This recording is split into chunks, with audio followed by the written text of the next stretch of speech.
Арыбаңыздар, урматтуу угармандар, Агайдын жетекчиге жеке талап китебинин номер 19 сабак Жорж Вашингтондун лидерлик, жетекчилик өзгөчөлүктөрү деген тема боюнча маалымат аласыздар. Жорж Вашингтондун лидерлик өзгөчөлүктөрүнө көңүл буруңуздар. Өзүн өзү өстүрүү, өз үстүнөн иштөө аркылуу алгачкы бир аз өзүнө ишене албастык, бошоңдук, мүнөзүн өзгөртүп, ишенимдүү, токтоо, салабаттуу, чечкиндүү, тайманбас, олуттуу лидерге жетилүүсү. Өзүнүн өзгөчө жакшы мүнөзү менен башкаларды ишендирип, ынандырып, өзүнө тарта билүүсү.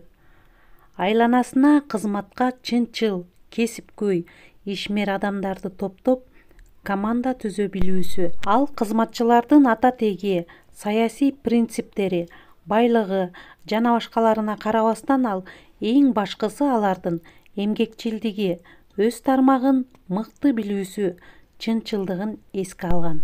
Көңүл буруңуздар, урматтуу угармандар, жетекчилерге өтө маанилүү жана пайдалуу сунуштардын бири өзүнүн туугандары жана досторуна дагы эгер алар мыкты адис инсан болбосо, кызматка койбоодон уялган эмес. Бардык штаттардагы тармактарды иштин абалын өлкөнү кезип чыгып, миңдеген километрлерди аттуу жүрүп, өз көзү менен билип турган. Көңүл буруңуздар, урматтуу угармандар, анын лидерлик өзгөчөлүктөрүнүн дагы эң маанилүүсү адилеттүү башкаруу аркылуу жогорку бийликтеги ичи тардык, көрө албастык, интригаларга жол бербестиги, алысты көрө билгендиги, максат милдетти туура коюп, элди шыктандырып, уюштура билгендиги, өзүнүн атак даңкы, урматын мамлекеттин өнүгүүсү жана чыңалуусу үчүн пайдалана билгендиги, ички жана тышкы байланышты чыңдап сүйлөшө билүүсү, дипломатиялык жөндөмү.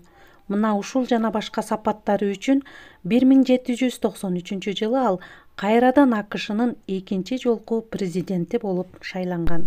Жаңы түзүлгөн Америка Кошмо Штаттарынын мамлекеттик түзүлүшүн башкаруу аппаратын, экономикасын, саясатын, социалдык маданий өнүгүүсүн жогорудагы мыкты лидерлик сапаты менен түптөгөн.